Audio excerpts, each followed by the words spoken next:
Repercute no país a vitória do ex-capitão do Exército e deputado federal Jair Bolsonaro, do PSL, na disputa pela presidência da República. O que esperar da conduta e do discurso do presidente eleito? E além dos desafios a serem enfrentados na administração do país, como Bolsonaro vai lidar com os diferentes grupos de interesses que o cercam, com o Congresso renovado e a parcela da população que não o elegeu. Conversa comigo a cientista política Magna Inácio, professora do Departamento de Ciência Política da UFMG. Bem-vinda, Magna. Obrigada. Magna, Jair Bolsonaro deu diversas entrevistas. No próprio domingo, ele fez uma live no Facebook e fez também uma declaração pela TV. Como é que você viu nesse conjunto de falas dele pós a vitória, como é que você viu o comportamento e o discurso desse já presidente eleito? Os discursos do presidente eleito Jair Bolsonaro, a gente precisa entender no contexto em que foi criada a campanha, né? A forma como ele alimentou essa campanha, que foi através de um discurso antissistema, antipolíticos, anti-Brasília, né?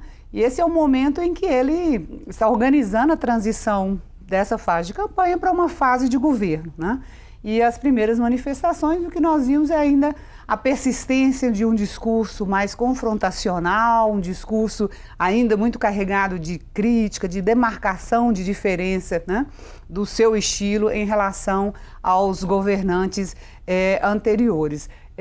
Dada a inexperiência, né, o Jair Bolsonaro nunca exerceu uma posição no executivo, uma posição no governo. Certamente há uma dificuldade maior aí em sintonizar, né, a sua posição, as suas falas, de acordo com o que se espera de um presidente, né, do que se espera de alguém ocupando a posição máxima no país. Agora, houve uma tentativa dele, inclusive no discurso, aquele discurso escrito, né, que ele leu no dia da eleição, uma tentativa de assumiu, né, um compromisso com democracia, com liberdade, com respeito à Constituição. É a primeira vez que ele faz esse tipo de declaração. Já é uma tentativa de se criar uma outra posição como presidente eleito? Ele pode se enquadrar? Sim, eu acho que o primeiro ponto é que essa sinalização mais forte, né, de respeito à Constituição, de uma atuação, né, obviamente dentro dos limites estabelecidos pelo nosso marco jurídico e institucional, é também, de certa forma, um reconhecimento da própria fragilidade da sua eleição, né? Embora ele seja eleito no segundo turno com uma votação expressiva nacionalmente, né, impondo uma derrota importante ao PT, ele é o presidente, desde a redemocratização, eleita com a terceira menor maioria, né? Então, ele só perde esses 55%, só é maior do que Collor em 89 e Dilma em 2014. Então, não é um presidente que saia das urnas com uma força tão grande como era esperado. Então, é uma posição que vai colocá-lo numa situação de negociação, de buscar compor com as forças do Congresso condições de governabilidade que, de fato, permita implementar uma agenda tal como ele vem sinalizando. E o que esperar dessa relação de Bolsonaro com o Congresso Nacional? Nós temos um Congresso bastante renovado, né? E com uma concentração grande de partidos na centro-direita. Você falou sobre isso aqui logo que terminou o primeiro turno. Que não é uma configuração, digamos, hostil, em tese, do ponto de vista ideológico, não é uma configuração hostil a Jair Bolsonaro. Mas como é que você vê a perspectiva dessa relação executivo-legislativo no governo dele? Bom, num cálculo mais, né, otimista que nós analistas estamos fazendo, ele poderia chegar no início do governo com uma bancada em torno de 260 deputados e 39 senadores. Isso se houver a adesão, né, do chamado Centrão, os partidos que compõem o Centrão, que é um número, né, considerável de partidos. Isso fornece, né, garante uma base importante, mas é uma base ainda menor do que a necessária, por exemplo, para aprovar emendas constitucionais, né? Essa base ainda exigiria um apoio pontual de outros partidos para se fazer esse tipo de reforma. Reformas que os planos, né, pelo menos o que foi anunciado, algumas dessas agendas dependem de reformas constitucionais. A relação com o Congresso, ela ainda depende muito da organização dos outros polos, né? No campo das oposições, naturalmente, aí, os partidos que apoiaram a candidatura Haddad e a candidatura Ciro, né?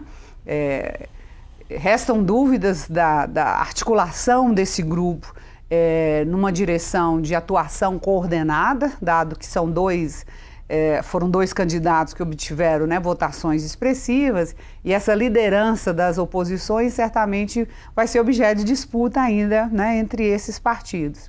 E também a gente precisa ver o posicionamento dos partidos localizados mais ao centro, como o PSDB e o MDB, que saíram fragilizados, né, da eleição, mas que certamente vão ocupar, do ponto de vista das votações, das negociações, pela posição, né, entre a direita fortalecida e a esquerda mais numericamente menor, esses partidos ao centro têm uma posição aí importante, né, estratégica, tanto para o governo como para as oposições. Então, para onde eles irão pender, né, e de que forma eles atuarão, se de maneira mais coordenada ou fazendo negociações mais pontuais, isso certamente vai fazer uma grande diferença para o governo. Isso, nesse caso, eles assumiriam uma postura, digamos, independente, né, em relação à base do governo, em relação ao governo, ao executivo.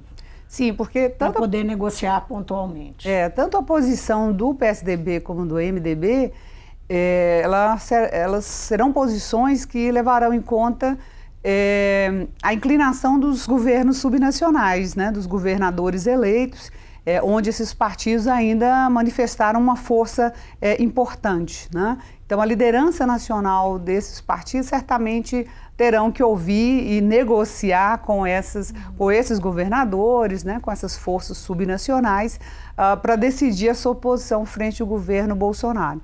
Então, eu imagino, eu espero que num primeiro momento esses partidos estarão mapeando, estarão identificando os próprios movimentos do Jair Bolsonaro em relação ao Congresso para tomar, né, posições mais definitivas.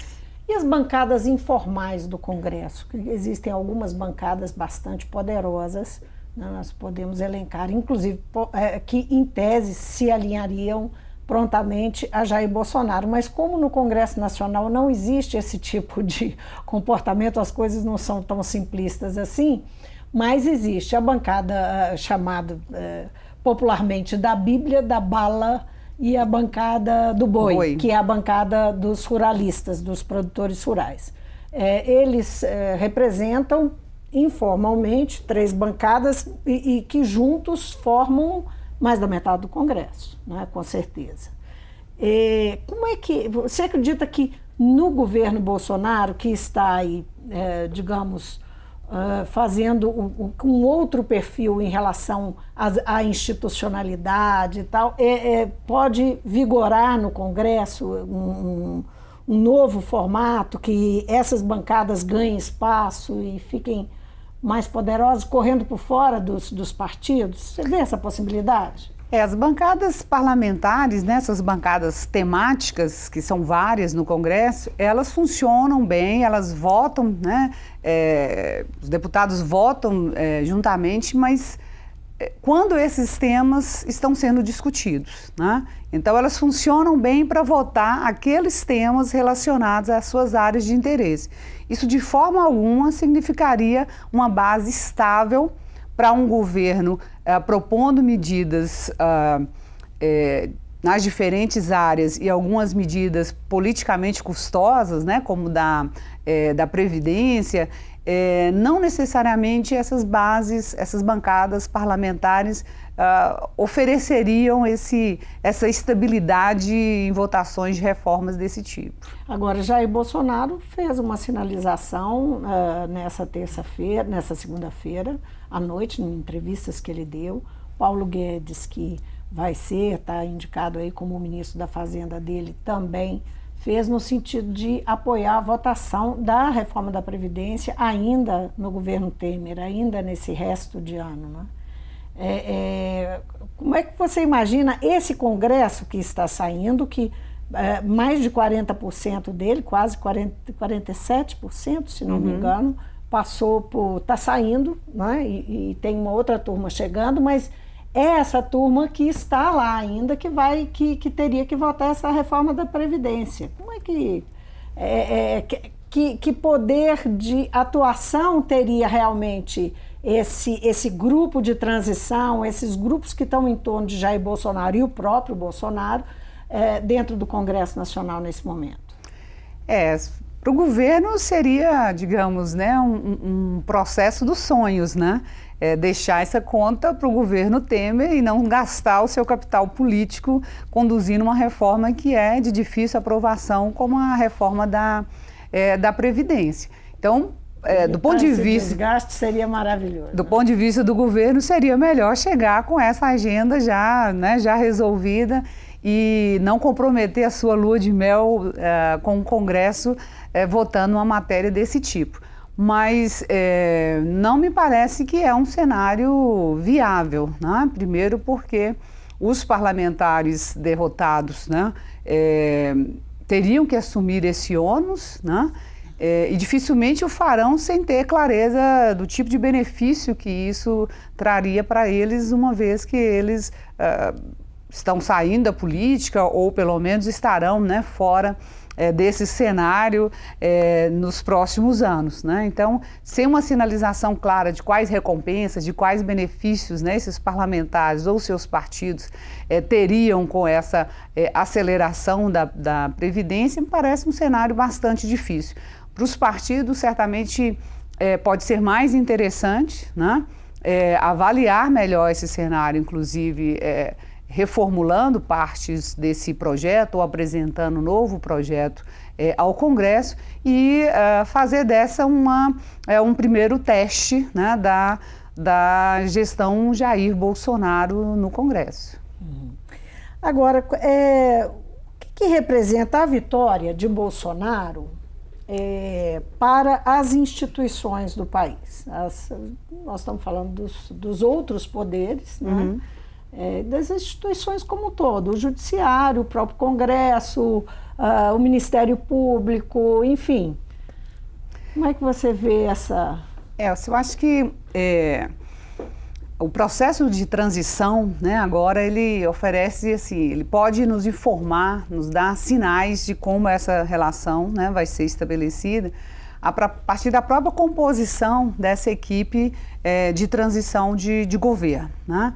Quem vai ser esse interlocutor junto ao Congresso pode nos dizer muito, se será alguém, uma liderança já com experiência, né, com uma capacidade, um trânsito junto ao Congresso que facilite essa relação, ou alguém mais inexperiente que talvez torne mais difícil essa relação. Então a disputa, como o governo irá se posicionar em relação à presidência da Câmara e do Senado, já nos diz muito da relação institucional que esse presidente vai buscar estabelecer com o Congresso, né? Nós temos uma novidade aí, que é uma presença muito forte nessa equipe de militares, né? Novidade que eu estou dizendo nos últimos 30 anos, né? Esse é um elemento que que nós precisamos observar, porque pelas sinalizações, né, pelo que já foi indicado até o momento, esse grupo, né, que seria o componente técnico-burocrático, né, dentro do governo Jair Bolsonaro, vai ter uma expressão importante, né, pelo que já foi anunciado, inclusive, controlando áreas de políticas que são áreas estruturantes, que têm um impacto, né, sobre toda a gestão pública.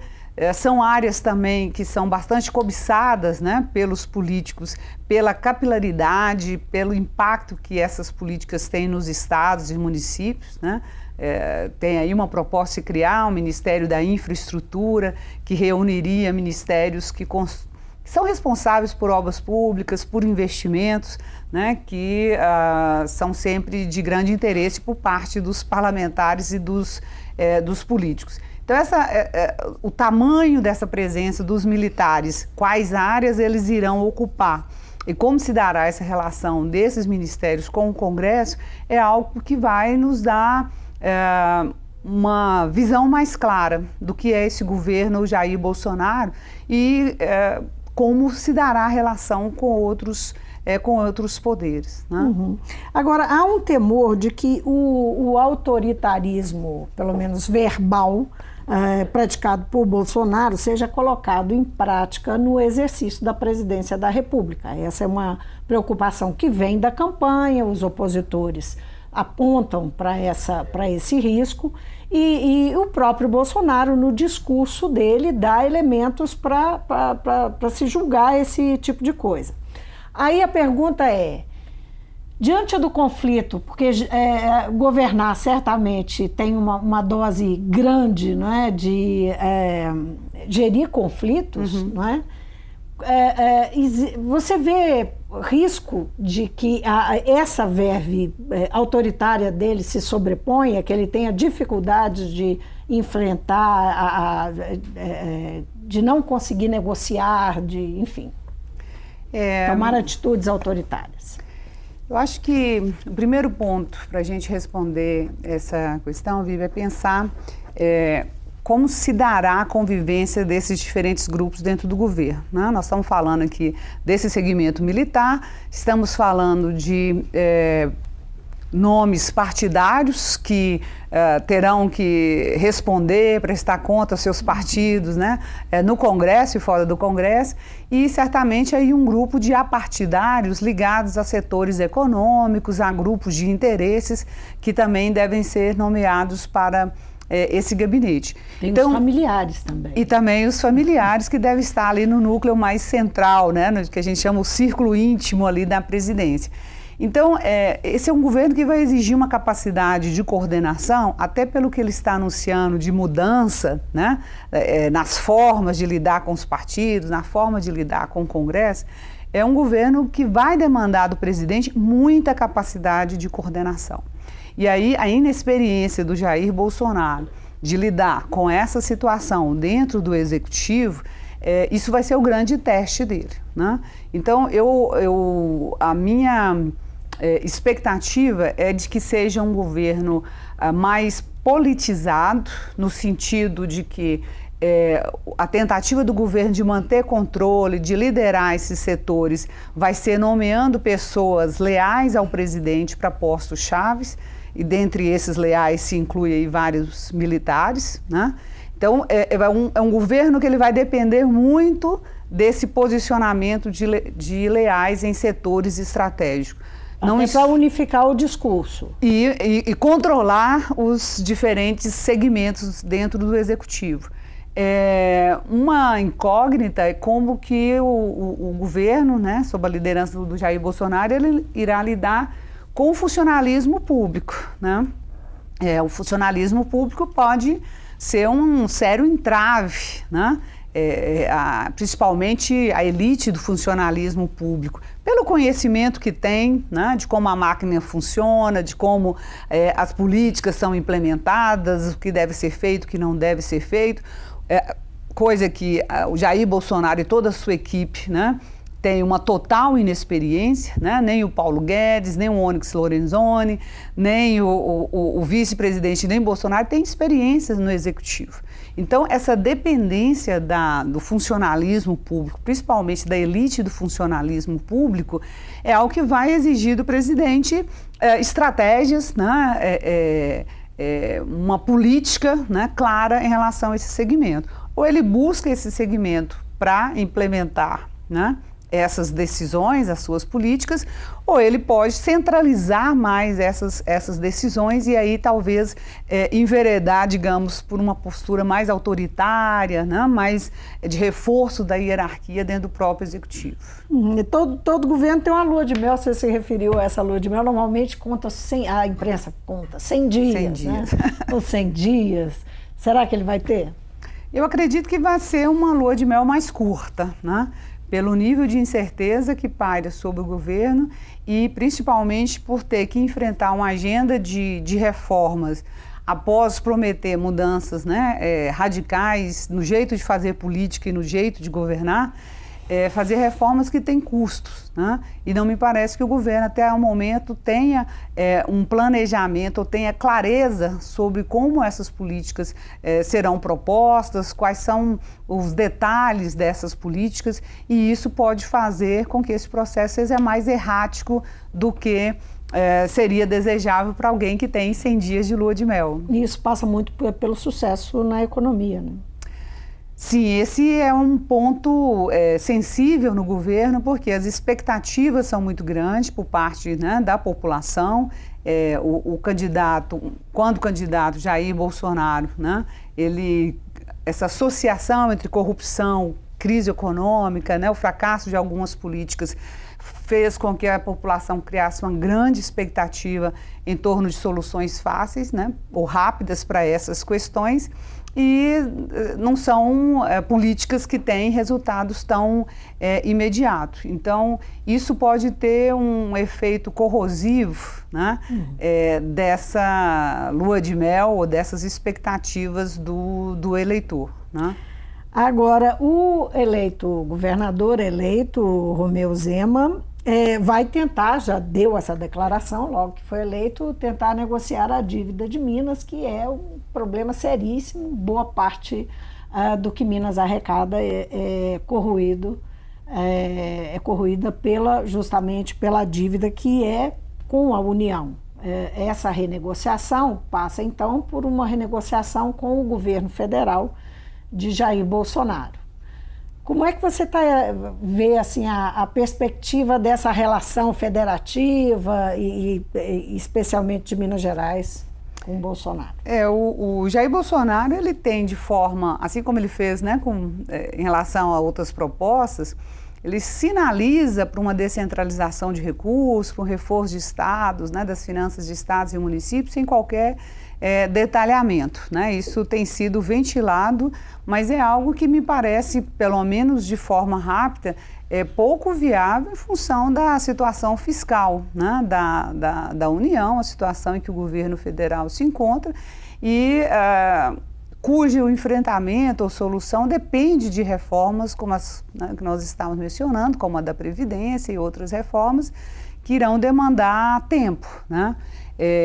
Acho que essa é uma questão, esse é um debate difícil, né, do governo fazer num primeiro momento, pelas consequências que ela teria sobre as finanças públicas de forma geral. Sem o equacionamento da questão fiscal, dificilmente esse tipo de solução desejada, né, pelos governadores pode ser aventada ou mesmo viabilizada num curto prazo.